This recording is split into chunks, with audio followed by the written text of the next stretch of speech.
Hello, this is Vlad, and welcome to lesson 30. In this lesson, we'll draw over the path, an offset path, pathfinder, and rasterize. So let's begin. First, I'll make a copy of the pre-made shapes. I will select them and make a copy of. Let me ungroup it. Sorry. Make a copy of this one. I want to show you what the offset path does. So here we go. We got this offset and tell us that it's offset by 10 pixels. So let's see what's going on. As you can see, it increases the size, total size by 30 pixels.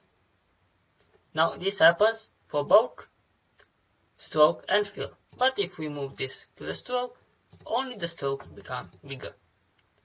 Same, we can make it minus and it will be inside, like this. As you can see, this is a very powerful way to stack and add effects as for buttons and whatever. Okay, this is a pretty simple effect. One other is called outline stroke. So if you put it here, it will put the stroke on the outside.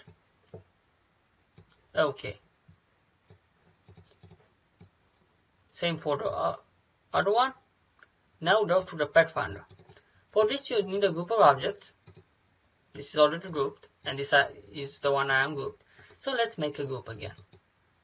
We don't need too many examples because it'll be repeating just what we run through the pathfinder tool.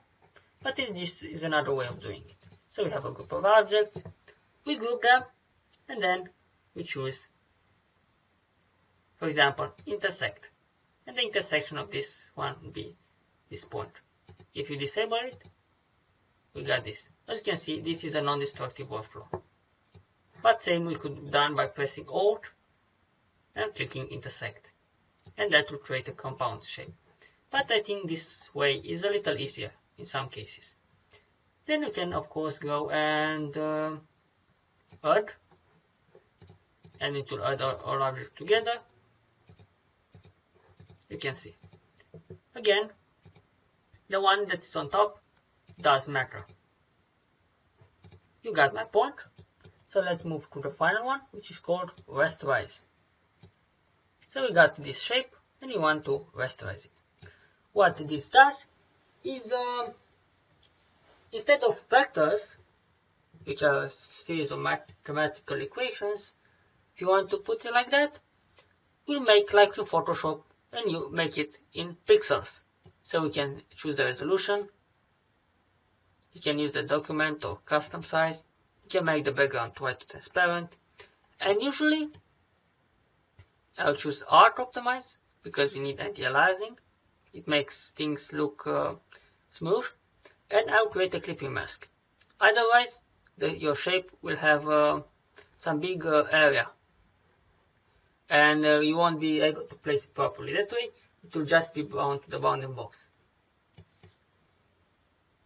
So we can put 0 because we don't want any extra space. And you click OK. Now, this will be treated as a picture. This effect is not permanent. So if you want to decrease the size of objects, I would choose this option since this is permanent. But that's another story. Okay, enough for this lesson and see you in the next one. Thank you.